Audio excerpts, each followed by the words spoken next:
আমাদের গ্রাম অঞ্চল একেবারেই সাগরের মতো হয়ে গিয়েছে। গত 3 দিন টানা বৃষ্টি পড়তেছিল,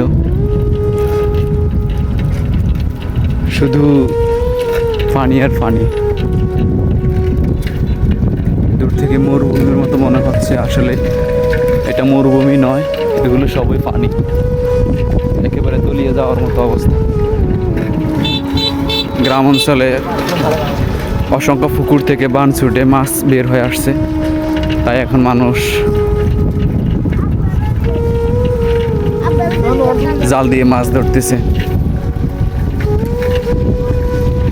অনেক মাছই পাওয়া যাচ্ছে, কারণ অনেক পুকুর থেকে মাছ পুকুরে বান ছুটে বের হয়ে এসেছে।